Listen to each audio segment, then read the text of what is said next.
Hello and welcome back to the wild, you wonderful people. I'm currently sat in my van in Scotland with Eric, and it's just so nice to be back doing another discussion photography talk with you, which I'm hoping will be a short episode, but I don't know because I do go on a bit. I talk a lot. I'm like my mum.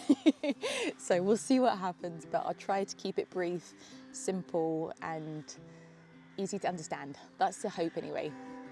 So this section of footage and photography and video, whatever, is all taken from a vlog that I've got coming out soon, which is all about wildlife photography, in particular seabirds on the Isle of May, which is in the southeast of Scotland, and of gannets near Bass Rock, which was incredible. And it's in particular talking about taking wildlife photography with the Fujifilm X-H2S and the Fujifilm X-H2. Attached to both of them is the Fujifilm 150 to 600mm f/5.6 to 8.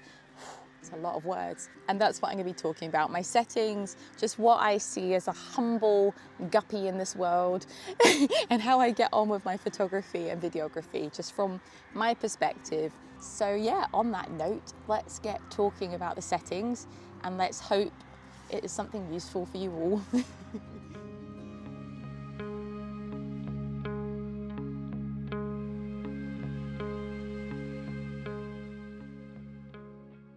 In terms of my camera for this trip, I took with me the Fujifilm X-H2S and the X-H2, and all the settings I'm about to give you are just from my experience in the field. For my lens, the Fujifilm 150 to 600mm, I had the lens hood attached, and this is really important when shooting with a telephoto lens. I did not have any filters attached, as I always have a problem with filters on telephoto lenses. It causes mushiness, so no filter for me. I leave my aperture on auto. I just find this easier, and also due to the limitations of my aperture not being a fast aperture on this lens, that's just what it's easier for me to stay at. All of my SD cards are fast reading and over 250 megabytes a second, and this is the same for my CF Express cards as well, which are all over 1750 megabytes a second.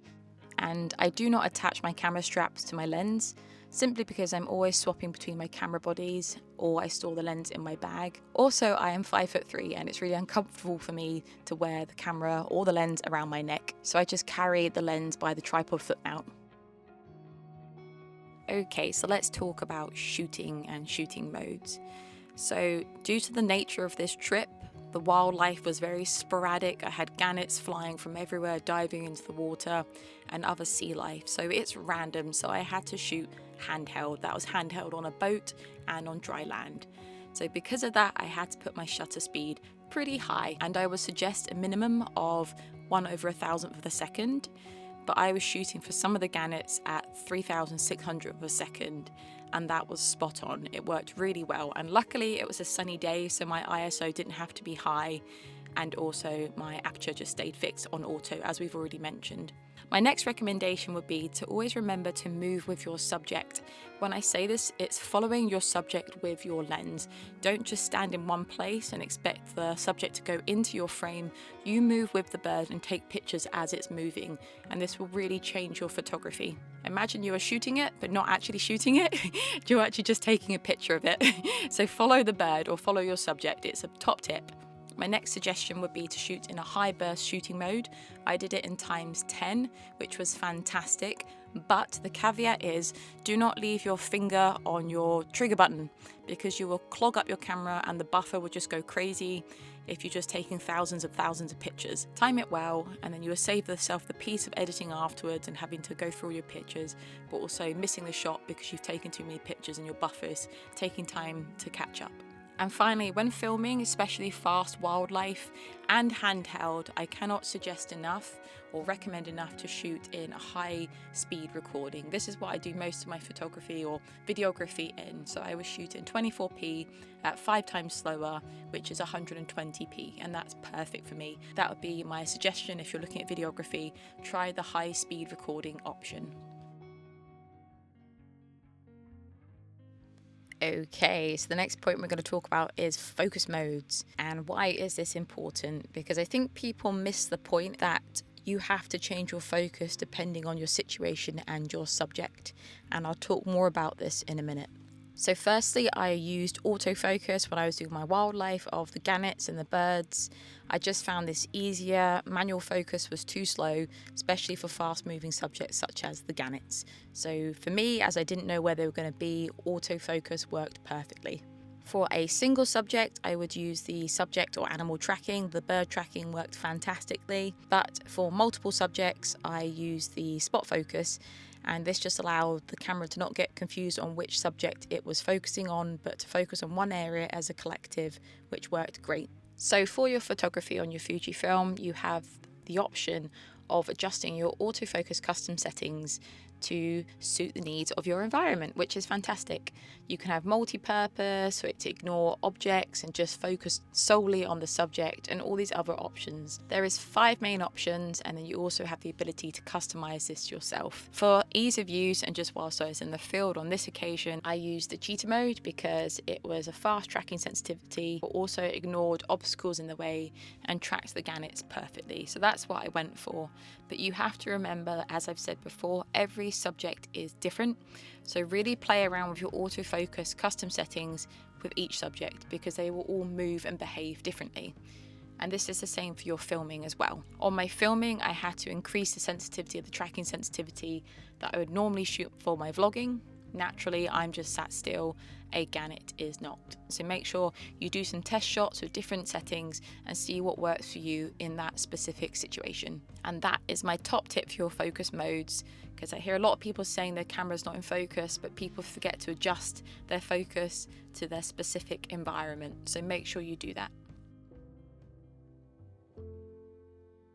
And last, but most certainly not least, is the conditions.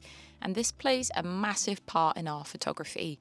If it's the right sunlight, if it's raining, if it's windy, you name it, all these things can make a massive difference to your photography. And in this particular scenario with the gannets diving, I had the sun behind me.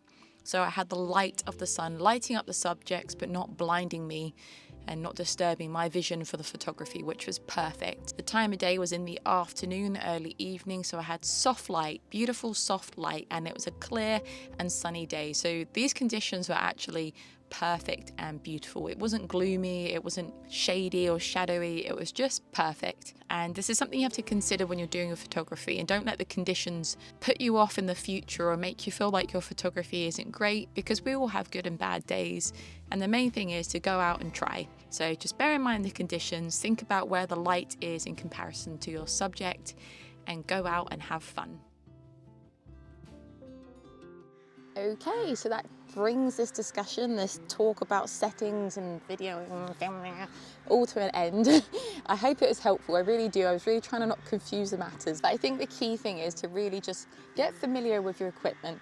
Practice, practice, practice is the key. Really set up your whole camera with all the custom buttons to suit your needs in your photography and videography. And if you would like a video on my setup with my X-H2S, X-H2 for photography and videography, how I bounce between the two, I can do that. I will do that. If there's enough people wanting it, I will do it. I can. But really get familiar with your setup. And I think that's my top tip. Practice, familiar, and make use of those autofocus custom settings. That is the 3 musketeers of photography for Fujifilm, or anyone really. I think just get familiar with anything. Yes, if you found this helpful, let me know. And if you want to see more stuff like this, let me know. It's not really like my thing. I'm not professional. This is just from my perspective. So yeah, I don't know how it's going to go down, but I hope you've enjoyed it anyway. But on that note, I think it's going to rain, so I'll get going. But stay you, stay awesome, stay wild, stay free. And until next time, goodbye for now. Bye-bye.